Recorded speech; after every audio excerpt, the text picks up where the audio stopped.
Hello दोस्तों, स्वागत है आपका हमारे यूट्यूब चैनल टेट एकेडमी में। मैं हूं शशिकांत राय और आज की वीडियो में बात करने वाले हैं हम 7वें चरण के बारे में। क्योंकि कल मैंने एक वीडियो अपलोड किया था जिसमें एक बधाई संदेश भी था। उसके बाद जो है कमेंट्स जो ज़्यादातर जो आ रहे हैं, मतलब अधिकतर जो कमेंट्स आ रहे हैं वो यही पूछा जा रहा है कि 7वें चरण का जो है आयोजन है वो कब होगा। तो यहाँ पर जो है 7वें चरण के बारे में आज हम बात करने वाले हैं कि इसका आयोजन कब तक होना चाहिए या होगा या नहीं होगा। इसके बारे में यहाँ पर आपसे बात करेंगे, क्योंकि खास तौर से कंफ्यूजन जो है 7वें चरण को लेकर के अभ्यर्थियों के मन में है।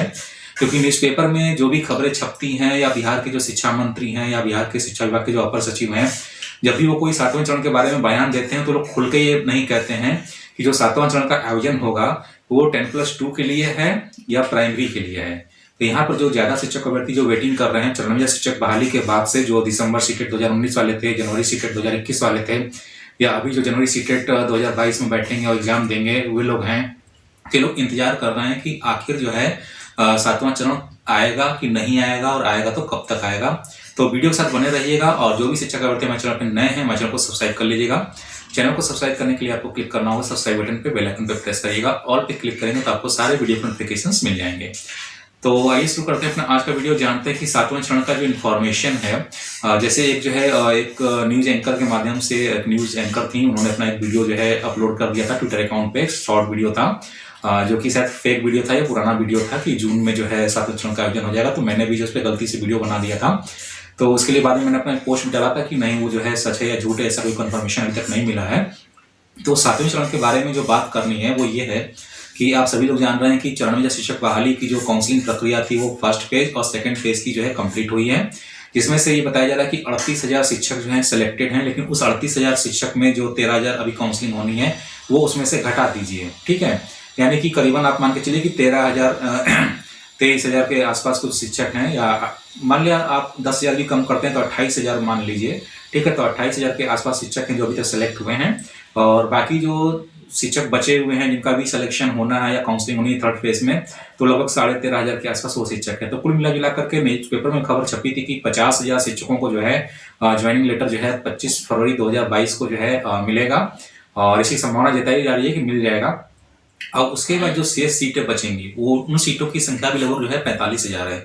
तो अब ये देखना है कि जो 45,000 जो सीटें बच रही हैं उनका क्या होगा, तो ये समझना जरूरी है। अगर इन 45,000 सीटों पे आगे आने वाले समय में चौथे चरण की काउंसलिंग कराई जाती है या 5वें चरण की काउंसलिंग कराई जाती है, तब तो 7वां चरण आने में लेट होगा। लेकिन अब यहाँ पे समझने वाली बात यह है कि 7वां चरण की संभावना कितनी है। तो हमें जो लगता है कि प्राइमरी टीचर में जो 7वें चरण की जो संभावना बन रही है, लगभग आप ये मान के चलिए कि 90% मतलब ऐसी संभावना है कि 7वें चरण का अनाउंसमेंट जो है आपका अप्रैल के आसपास जो है किया जा सकता है। यानी कि जो बजट है, बजट जब आ जाएगा तब। यानी होता क्या है कि जब भी कोई नई वैकेंसी निकाली जाती है तो शिक्षा जो है एक समवर्ती सूची का जो है विषय है, जिसमें जो है केंद्र सरकार भी अपना योगदान देती है और राज्य सरकार भी अपना जो है वेतन में योगदान देती है। और न्यूज़पेपर में खबर छपी भी देखी, केंद्र से हम लोग को कम पैसा मिल रहा है कि उन शिक्षकों को वेतन जो है सही से नहीं दे पा रहे हैं।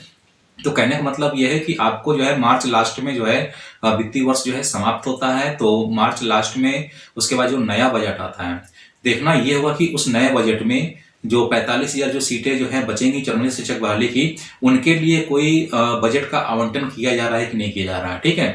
उसको जो है राज्य सरकार जो है केंद्र सरकार के पास भेजती है कि मेरे पास इतनी रिक्तियां बच रही हैं, इनके लिए भी जो है वेतन की जो है व्यवस्था कर दी जाए। उसके बाद जब वेतन की जब व्यवस्था उसकी हो जाती है केंद्र सरकार के माध्यम से, वहां से जब मंजूरी मिल जाती है तो राज्य सरकार उसको जो है अलॉट कर देती है, पास कर देती है। उसके लिए फिर उसके बाद जो है अपने यहाँ एक अधिसूचना जारी करती है। जैसे आपने भी देखा कि सहायक अध्यापक का जो पद है लगभग 45,000 के आसपास पद है, उसकी जो है अधिसूचना जारी की गई, लेकिन उससे पहले उसको विधानसभा में रखा गया, डिक्लेयर किया गया, फिर उसके लिए बजट का आवंटन हुआ कि कितनी सैलरी मिलेगी, वेतनमान क्या रहेगा। उसी तरीके से मतलब सारी प्रक्रिया सेम है। तो कहने का मतलब यह है कि अगर 94 शिक्षक बहाली में जो शेष पद बच रहे हैं उसमें सबसे बड़ी बात यह है कि जो 45,000 जो सीटें बच रही हैं उस पर अभ्यर्थी मतलब नहीं मिल पा रहे हैं। लगभग 10 या 12% मान लीजिए कि है उस पर सिलेक्शन हो पाएगा अगर चौथे चरण की काउंसलिंग होती है, क्योंकि वो खास तौर से जो विशेष कैटेगरी की सीटें हैं उससे भी ज्यादा जो है फीमेल कैंडिडेट की सीट है। तो खास तौर से ये देखने के लिए मिला जा रहा है कि फीमेल कैंडिडेट नहीं मिल रहे हैं और शेड्यूल्ड कास्ट और शेड्यूल्ड ट्राइब के लोग नहीं मिल रहे हैं। उससे ज़्यादा फीमेल की सीटें ज़्यादा उसमें दिखाई दे रही हैं। तो ये हो सकता है कि यहाँ पर जो है बहाली प्रक्रिया जो है तृतीय चरण के बाद जो है अंत कर दिया जाए। लेकिन बिहार शिक्षा विभाग ने अभी तक अपना स्पष्ट रूप मतलब सामने नहीं रखा है कि हाँ, इसका अंत किया जाना चाहिए कि नहीं किया जाना चाहिए, उस चीज़ से बच रही है। लेकिन मुझे जो अनुमान है वो ये लग रहा है कि जब 25 फरवरी 2022 को ये कहा जा रहा है कि फर्स्ट फेज, सेकंड फेज और थर्ड फेज के जितने भी अभ्यर्थी काउंसिल्ड हैं और उनके डॉक्यूमेंट वेरिफिकेशन जो हो चुके होंगे, उन सभी को नियुक्ति पत्र दे दिया जाएगा। तो नियुक्ति पत्र देने का मतलब यह है कि अब आगे चौथे चरण या पांचवें चरण की काउंसलिंग होने की संभावना नहीं है। इस बहाली को जो है यानी फरवरी में जो है इसको बंद कर दिया जाएगा नियुक्ति पत्र दे करके। अब जो सेट सीटें जो बचेंगी उसको जो है जो अप्रैल में जो बजट आएगा उसमें उसका प्रोविजन बनाया जाएगा। उसके लिए जो है राशि जो है उपलब्ध कराई जाएगी वेतन के लिए, केंद्र सरकार से परमिशन मांगी जाएगी, फिर विधानसभा में आपके यहाँ राज्य में राज्य सरकार जो है विधानसभा से परमिशन लेगी, तब ये आने की संभावना है। तो आप मान लीजिए अप्रैल के लास्ट तक में इसकी घोषणा की जा सकती है कि हाँ, ये 45,000 पद और इसके साथ ही जो नई रीतियां अगर उनको जोड़नी होगी तो उसमें जोड़ करके लगभग आप मान के चलिए कि 60-70,000 वैकेंसी अभी भी जो है आ सकती हैं। और सरकार चाहे तो 1 लाख आराम से निकाल सकती है, क्योंकि इतनी सीटें खाली हैं। क्योंकि अभी नए नगर निकाय बने हैं, नए नगर पंचायत बने हैं, तो वो भी इसमें काउंट होंगे। ठीक है, नए नगर निगम बने हैं तो वहां भी स्कूलों की व्यवस्था होगी, तो उसमें भी प्राइमरी टीचर्स के शिक्षकों की जरूरत पड़ेगी, क्योंकि नए स्कूल खुलेंगे। तो लगभग 1 लाख की वैकेंसी अगर सरकार चाहे तो 1 लाख के आसपास जो है वैकेंसी आ सकती है। लेकिन ये वैकेंसी जो 7वां चरण आएगा, इसको आप 7वां चरण नाम ना ही दें तो अच्छा है। अब ये जो है नया फ्रेश बहाली होगा, नए नियमों के अनुसार होगा।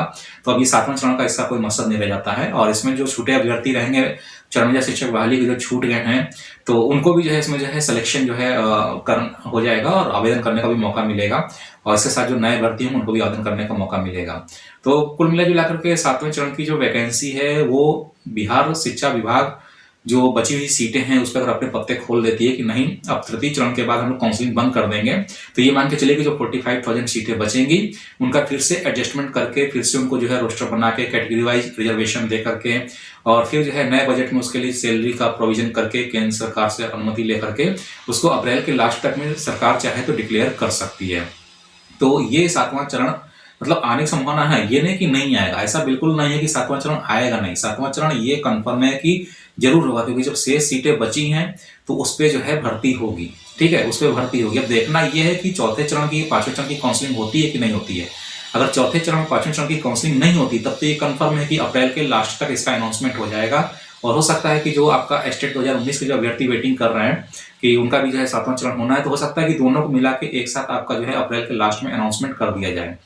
तो ये बहुत सारी चीजें हैं, क्योंकि स्टेट 2019 में भी जो सीटें थी वो प्रस्तावित ही थी, तो उनके लिए भी बजट का आवंटन जो है अप्रैल वगैरह में हो जाएगा। तो उसके बाद उनको भी जो है सीटें क्लियर करके उस पर आवेदन लिया जाएगा। ठीक है, तो हमारे समझ में तो यही आ रहा है कि जो है 7वां चरण आएगा, ये कंफर्म है कि आएगा। ठीक है, भले चौथे चरण की काउंसलिंग कराना चाहे तो करा भी लें, लेकिन उसके बाद भी 7वां चरण अप्रैल के लास्ट तक डिक्लेयर आना चाहिए प्राइमरी टीचर्स बिहार में 2022 के लिए। तो उम्मीद है कि आपको ये बातें जो है जो मैंने आपको समझाई हैं, जो बताई हैं, वो आपको समझ में आ गई होंगी। अगर इन्फॉर्मेशन या जो मेरी जो समीक्षा थी वो आपको अगर अच्छी लगी हो तो वीडियो को लाइक करिएगा, शेयर करिएगा, चैनल को सब्सक्राइब करना ना भूलिएगा। तो जल्दी मिलते हैं अपने नए वीडियो के साथ में, तब तक के लिए इजाजत दीजिए। धन्यवाद।